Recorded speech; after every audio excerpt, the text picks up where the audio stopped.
Hey everybody, welcome to this cybersecurity session talking about the latest and greatest in cybersecurity. One day, hopefully, we won't have to talk about this anymore. But until then, let's go.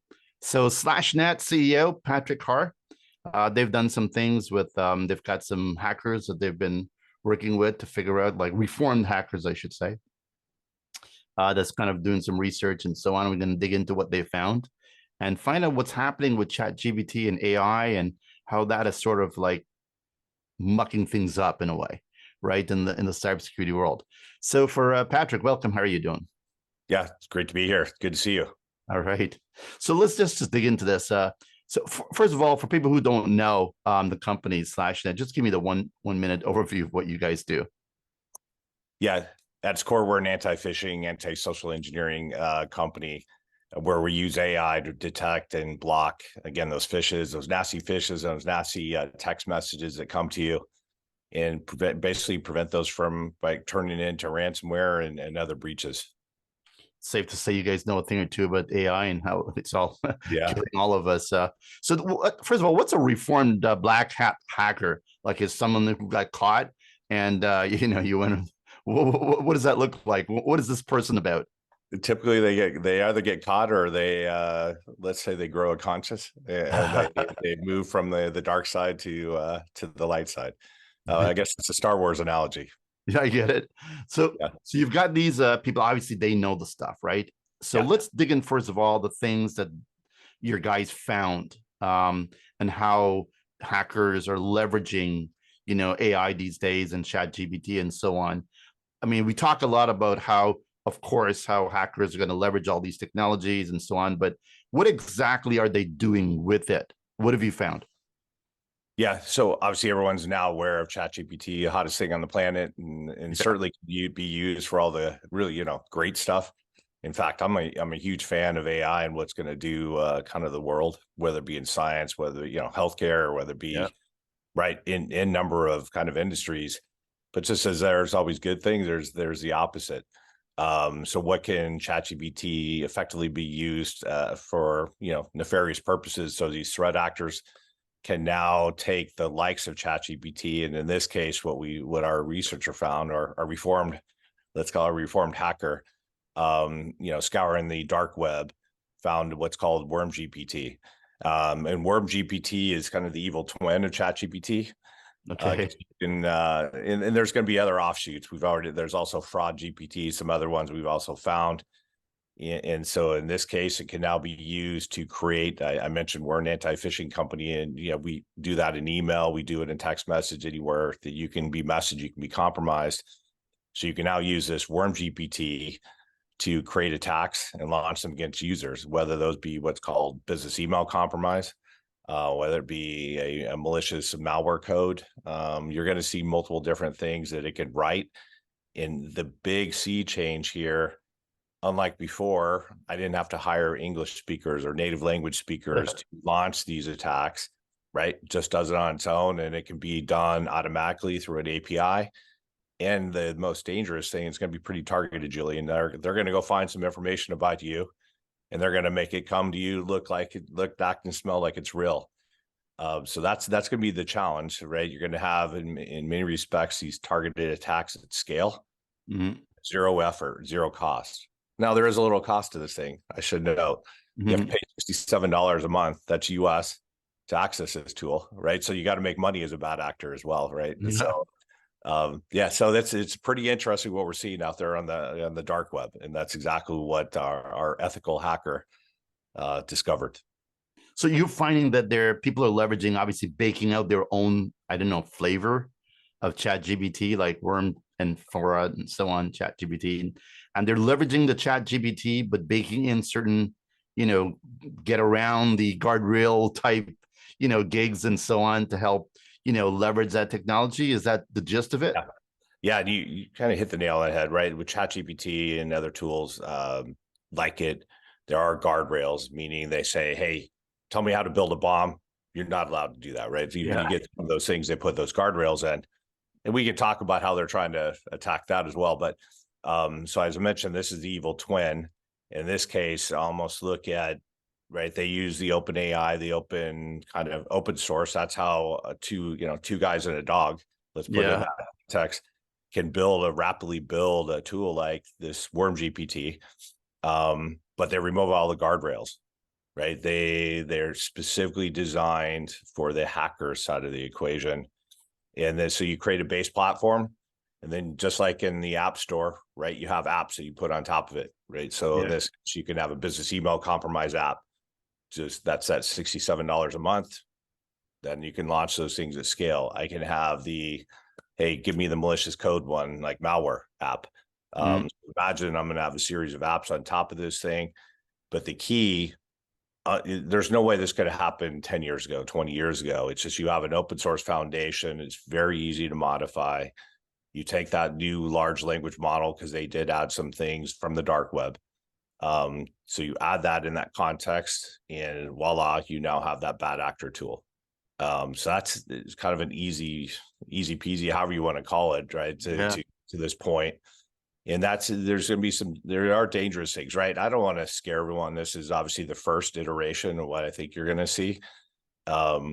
There's more to come. And I think there's going to be more tools like this that'll come out on the dark web, because there's just money involved. Anytime you have money involved in an opportunity to go steal big data sets, right? And then rant those, that's what you're going to see here. I think we're way beyond being scared of this stuff now, man. This stuff is like, you get up in the morning, you take a breath of air. That's just the way it is. And the reality is that is preparation, right? I mean, if you don't know that these things are happening, then you can't prepare for it. And, I predicted this stuff as well when we talked about how ChatGPT and other AI is going to impact. It's basically building an entire world of mediocre hackers and upskilling them, right? And that was the problem. Before, you had to be a really good hacker, right?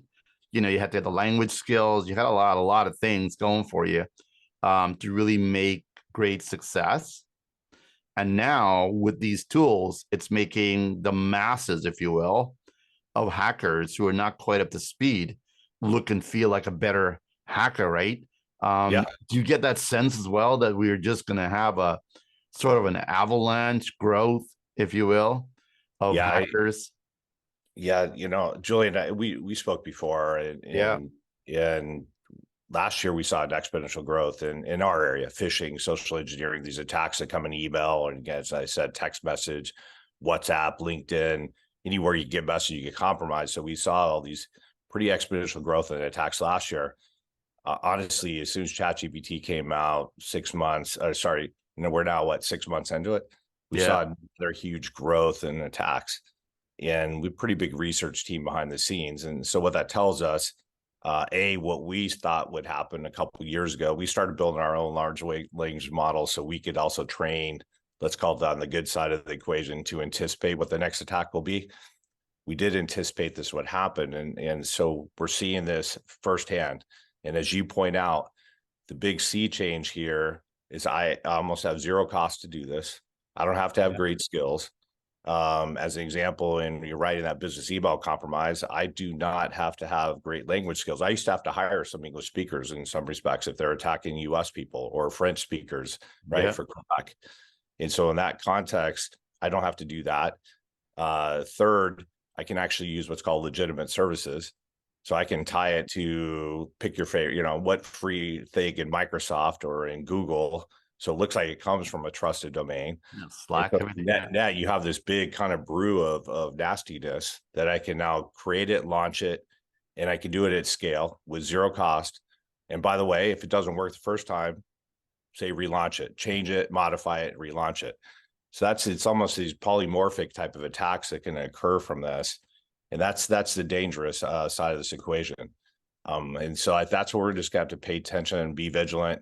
I think on the good side of this equation, companies really do need to. I was with a big bank in New York. They said, listen, because of ChatGPT, I have to completely rethink my security posture, my security roadmap, because I can no longer, as an example, trust voice recognition. If I call in, hey, is that you? So there's going to be a dramatic sea change here, and every company has to pay attention, get beyond the AI washing, make sure these companies are really using core AI to train these tools to basically find these attacks. And just as important, almost anticipate, use it for prediction. Because if you don't almost anticipate what the next iteration of these things are, there's no way you're going to get ahead of the curve. And the only thing, final thing I would say, Julian, and this came from the head of the National Security Agency here in the United States. They said, I can no longer tell if this is a real email or a real link anymore. So it's not also, you can't train people out of this either. Right? Yeah. So that's why I go back to you. I'm always a big fan. You fight AI with AI. That's the only way you get out ahead of the curve here. You make a lot of sense, Patrick. Let's zoom out a little bit here. So, there's this avalanche of stuff happening, the sea change and in attacking and so on. I know you also believe that it's very difficult, obviously, right, to train humans to recognize this stuff because it's becoming quite unrecognizable.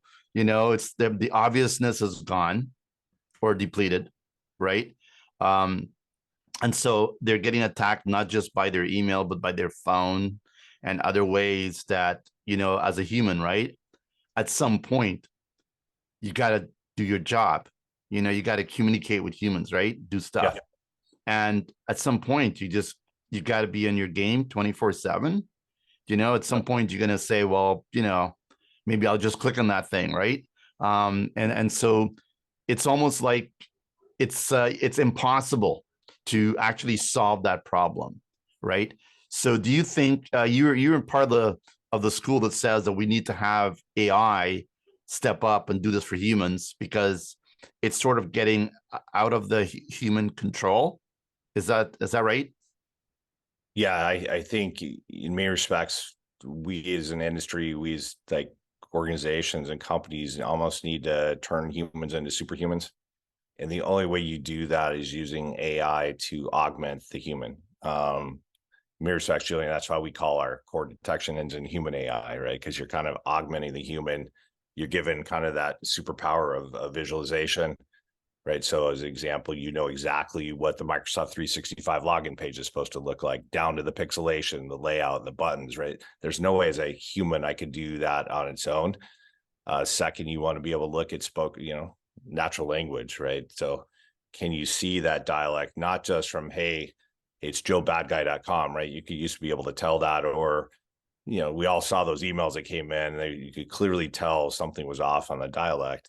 So you almost augment that spoken language aspect as well. The third thing, much like your brain, like you always contextualize, right? If you walk in down a dark alley, all of a sudden your brain starts thinking maybe multiple different ways to get out of that situation.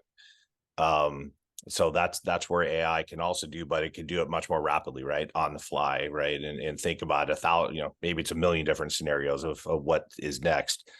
So if you can augment the human to now use AI incorporated with them, then you come back and say, hey, now I can use that to almost anticipate what those new attacks are. So you got that initial email. Yes, I discovered that, blocked it using AI, but what's the next one that's going to come down the pipe?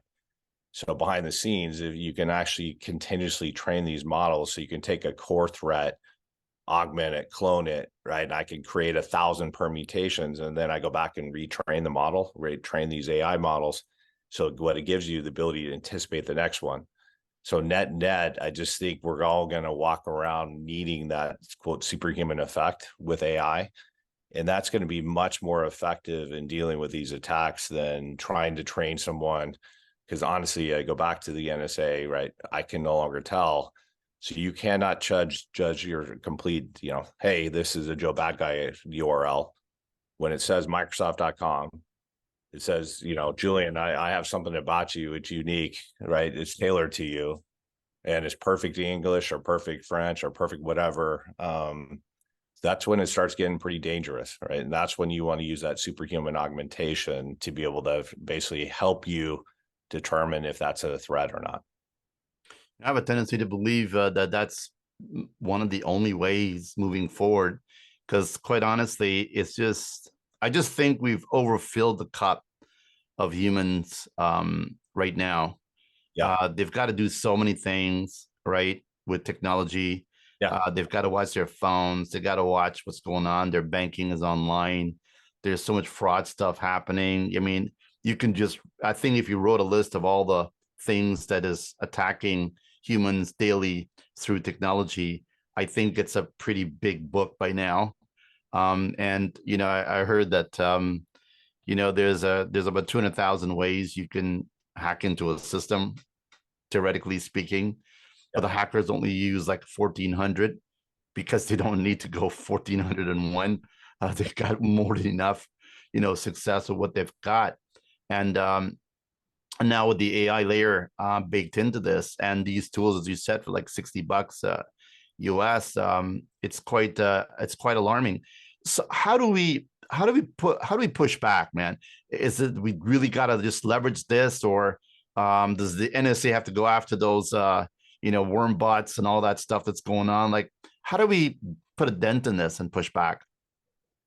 Number one, as we just talked, I think you have to fight AI with AI, Yeah, meaning organizations have to adopt AI tools directly in their network posture, identity posture, web security posture, anti-phishing, anti-social engineering posture.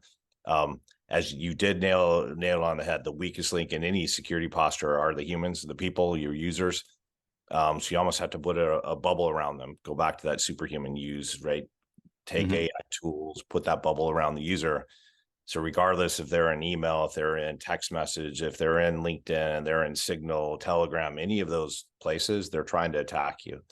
So I think if you use AI to augment that user, meaning it's directly tied into the app, so it's looking at these things on your behalf and pulling them out so you don't have to interact with them. Yeah, And that's the only way that I know how to quote, fight this. It's still going to be a whack-a-mole problem, Julian. It's not something perfect, because you're always trying to stay ahead of that bad actor. And they in turn are always trying to, back to that point you said, it was 14 or however many different ways it is to attack. So the one thing that's going to be a little more dangerous here, they're going to use all the attack methods, all 20,000, right? Because it's very easy to do that. mm-hmm. The other thing I would note here, right? ChatGPT or the underlying GPT-5 is now coming out, right? Mm-hmm. This time you went from GPT-2 to 3, it got much more intelligent. 3 to 4, there was another whatever 100 times, 1,000 times. And the scary thing about GPT-3 was about text up through 2021 training. GPT-4 moved to voice and video, right? Mm-hmm. So GPT-5 is now this whole exponential growth and intelligence, right? So we're now outpacing the quote, smart people out there, even the Einsteins of the world. In each one you move, again, there's some great things you're going to, I actually believe, everyone talks about clean energy and everything. I think this will help break the fusion model, right? Mm-hmm. How do we take this, almost the power of the sun for energy, right? So there's going to be phenomenal, great things that happen here. But on this counter side, if you can imagine this world back to GPT-4, voice and video, how do I know I'm going to be talking to you, Julian? How am I going to verify this, right? How do I know it's That could not be a something? deep fake right now. Just think about this for a moment and the impacts. Everyone saw the Tom Cruise, deep Yeah. fake. You could tell the offset of the voice from the head. GPT-4 moved from 4 frames a second to 400 frames a second. So now you're going to be able to match that voice and video. We've already started seeing some emulation of actors, right? So I don't know if you saw one of the top influencers on Instagram as a AI bot. Yeah. So that's going to be the next scary iteration here, is when you start incorporating voice, video, likeness. So I think you're going to have yet another sea change here, and going back to, you have to fight AI with AI. I think underneath the covers, you're also going to have to start using almost like blockchain type of fingerprinting to validate that I am actually talking to you, right? I know it's you. So I almost like we have our own DNA. You're going to have DNA on your likeness and DNA on your content, right? So we can validate that this is actually real and generated by someone I trust. So it's a brave new world. The only way you come back to solve this stuff is use AI right now, incorporate it into your daily security posture. Otherwise, again, you are going to be the outside looking in. You are going to fall victim. I mean, the FBI reported here in the States, just business email compromise alone was $51 billion loss. Mm, That's with a B, not an M. mm. Text message smishing was 10.4 billion, right? So these are just two examples, right? And not to mention the nation states. I think you're going to see some crazy. We all saw Transformers, right? Those things can transform on the fly. Yeah, I was at that Yeah. thing, and you're going to see polymorphic malware, right? If it doesn't, it'll go into the network and automatically change. It'll go back to find the 20,000 ways to get through. There's, I was going to say scary, you know what, but this You is know going what? to. You're right, right? I mean, this is the, I always say, in my world, the climate change is gonna ultimately, kill all of us, right? Or burn us alive. I don't know. But cybersecurity is gonna kill us by 1,000 cuts, way in advance, Yeah. because it's here today, right? Um, one of the things, we look at, of course, I totally agree with you. You need to have AI to fight AI. As a matter of fact, AI, it's just not going back in the box, right? That's that. And the ones in the future is not AI itself. It's people with AI, people who use AI are going to be the ones that's got the advantage. People who don't use AI is going to be at a disadvantage. Yeah. So unless you want to unplug and get off the grid and build a log cabin somewhere with no internet access and just solar panels, Yeah. if you're plugged in, you're in. And, but the fear is not just the business community, but you've got a massive amount of senior citizens out there who don't even understand what a deep fake is, right? Don't understand what a voice is. And, grandma, granny, or whatever it is, right? Can you send me $5,000? I'm in prison or something in some weird place, right? Yeah. I mean, I think that's really where the pain is going to be felt across the board. There is no shortage of ways that they can attack to, monetize this thing. Um, but so that's the problem.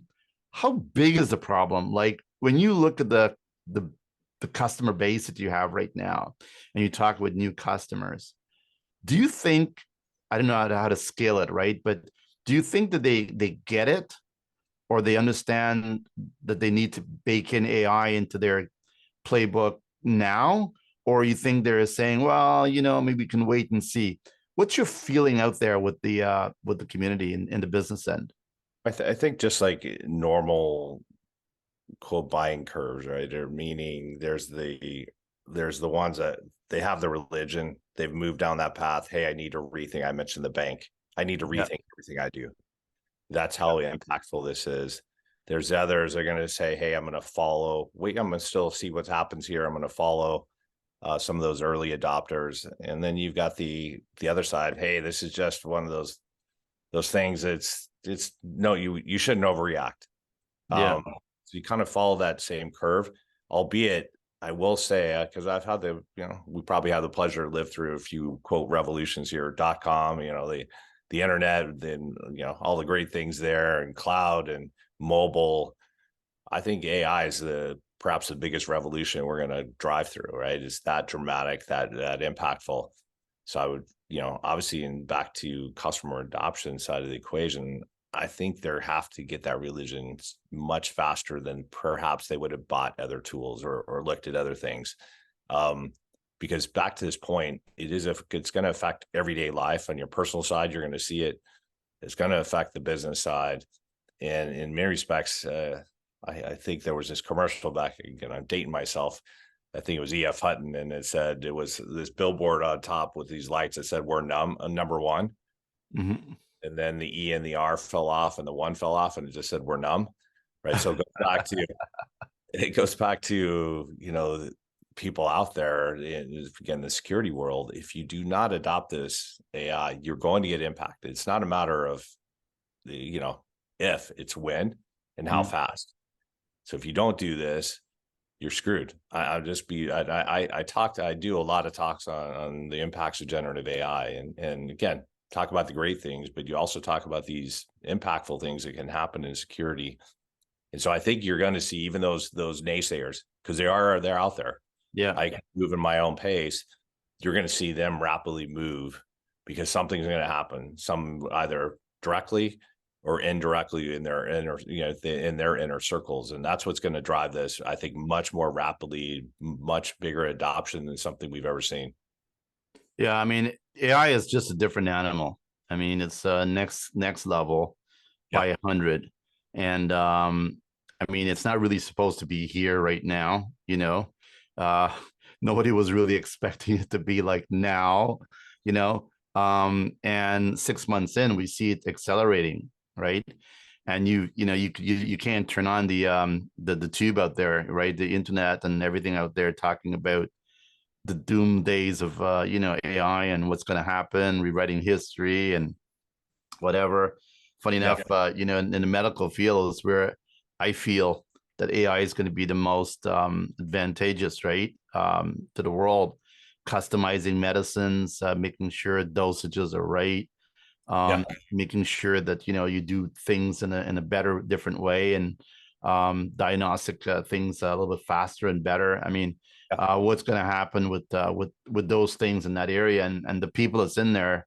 I mean, they have no choice but to leverage these tools because it's going to 10x the results and outcomes for health, right? So, the same time, here we are talking about the downside of AI, which is not pretty, right? The reality, though, is a downside of AI can put a dent in the economy, right?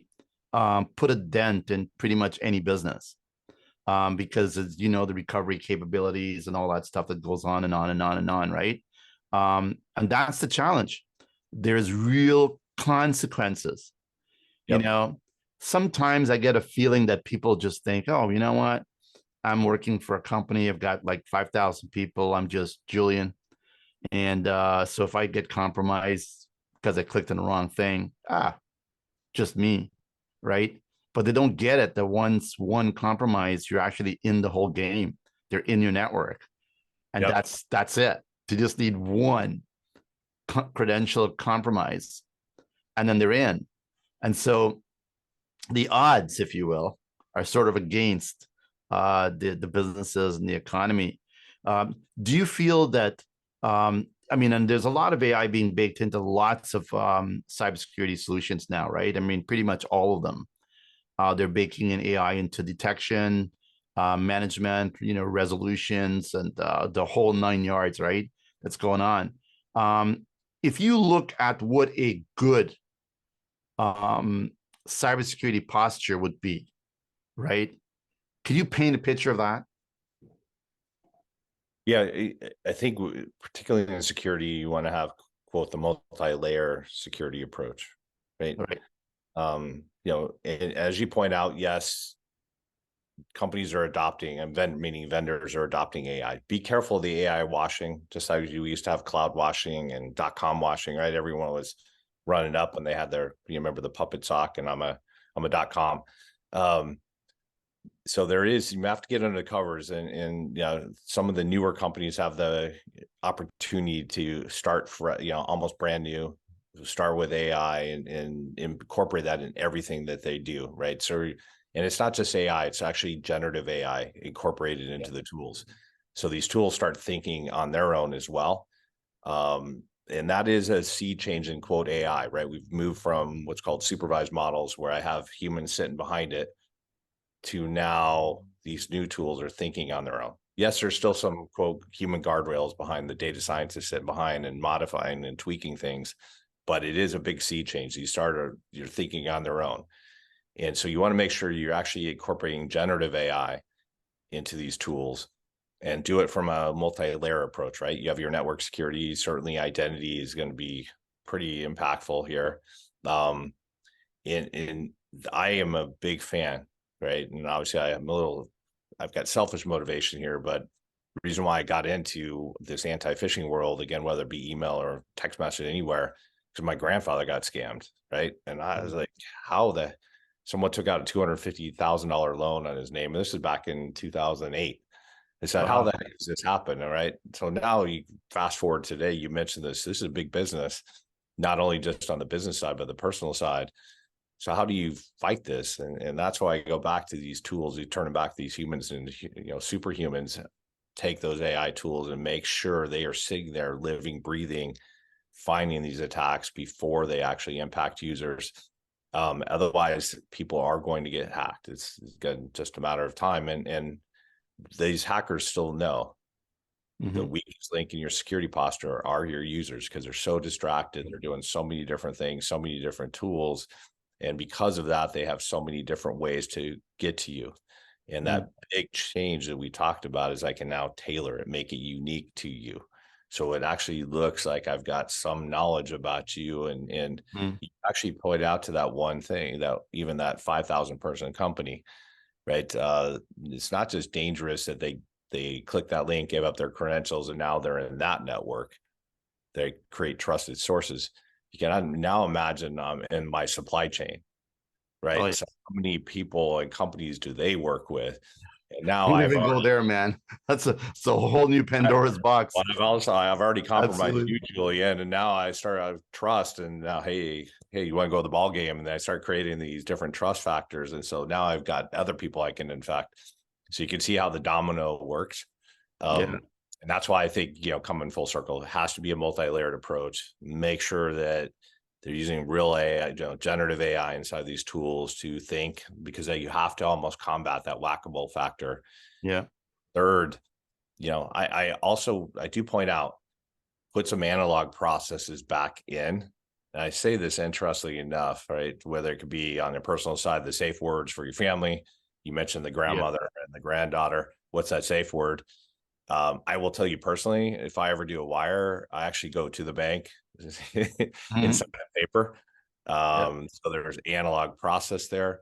I would highly encourage, companies to also adopt that quote out of band or analog process, particularly if you're transferring money, anything to do with financial transactions. Make sure you put in a multi-layered process that has some analog aspect to it. That way you can also get nothing's foolproof, but you do have that opportunity to create much more guardrails. In candidly, can that AI sign a piece of paper? No, it's not yet. Not yet. Maybe those scary Boston Scientific, those robots that we see kind of moving around. Maybe we do get to Terminator. They do sign things, but at least for now, put those analog processes in place. You make so many good points, Patrick. I mean, you got to stay ahead of this stuff, and I think with some technologies, you could bury your head in the sand and just say, "Oh yeah, that's not for me." Right? If you don't want social media, you don't have to play in social media, right? If you don't want to play in LinkedIn, you don't have to. If you don't want to, do certain things, you could just get out of it, right? If you want to use the ATM machine, you can still do that, right?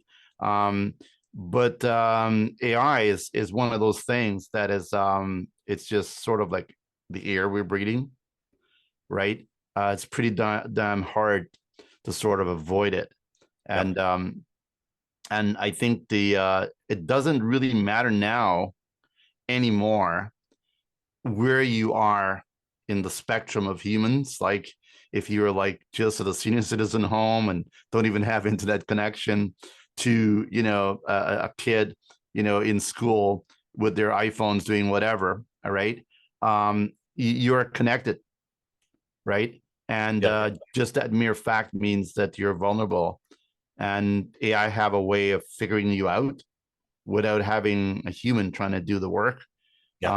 Which means I don't want to call lazy hackers, but man, I mean, it's the value proposition to be a hacker, especially in certain countries, right?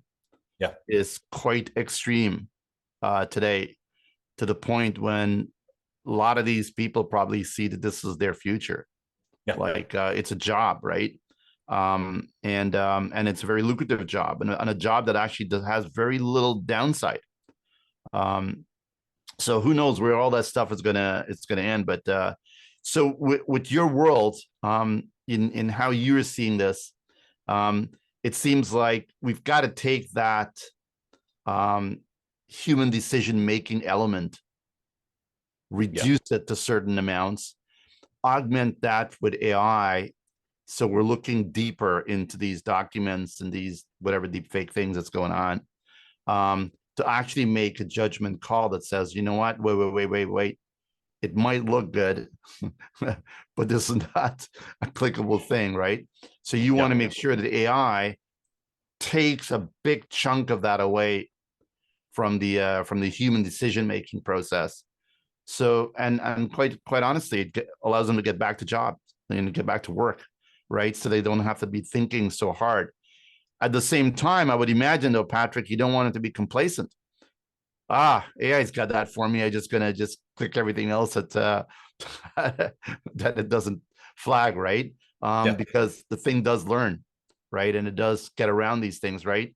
What's your last message out there to these companies out there who and these MSPs in general who are tasked with the job of helping protect themselves and their customers? What do you want them to know about how what you guys are doing with AI makes sense to be a layer in whatever they're doing? Yeah. Number one, back to the MSPs, MSSPs, right? Be the trusted advisor to your customer, right? Be that seed change for them.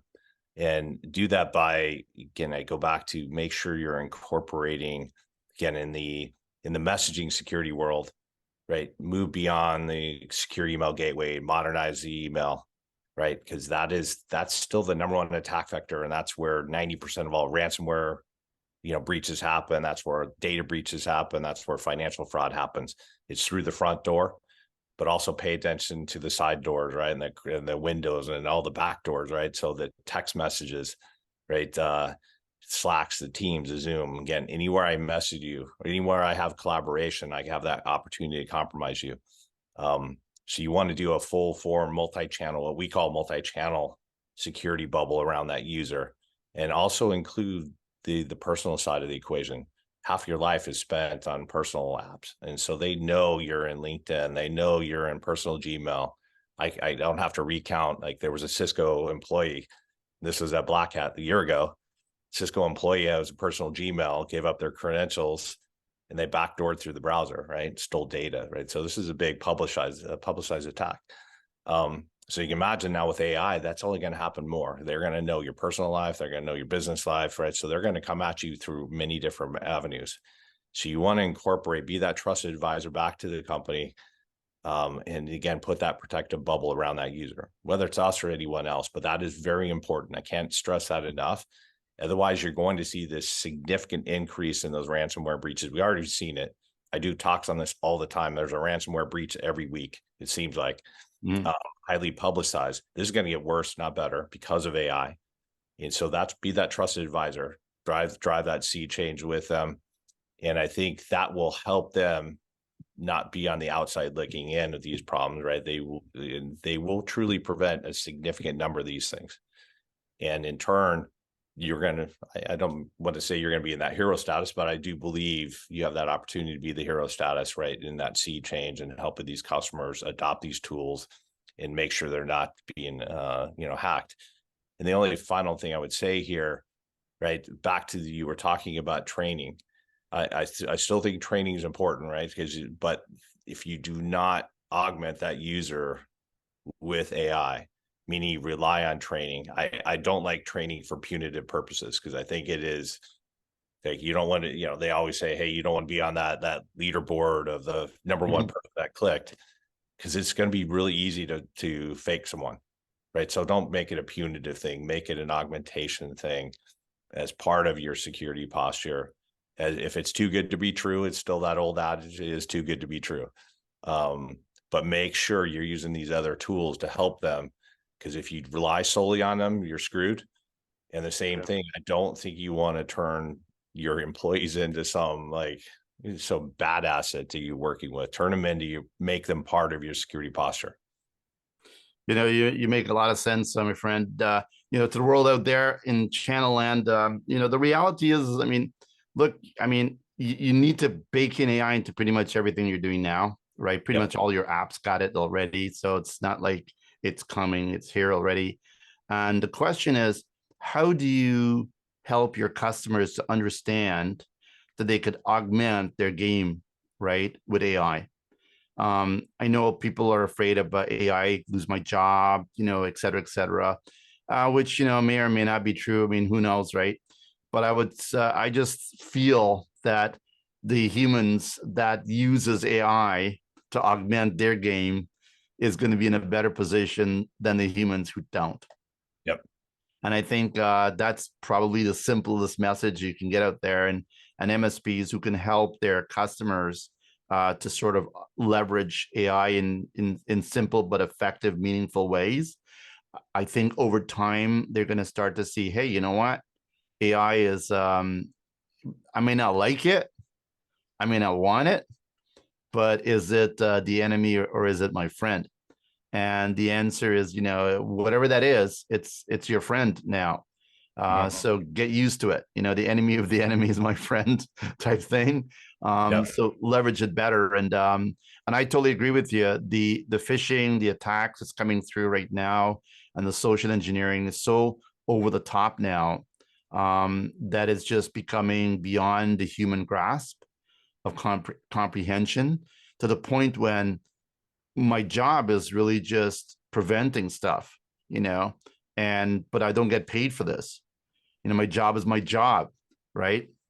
So at some point, I got to do my job, right? And you got to be part of that solution before you could solve the problem. So kudos to you guys for getting down this path and bringing AI into the next level, and hopefully other companies are doing the same as well.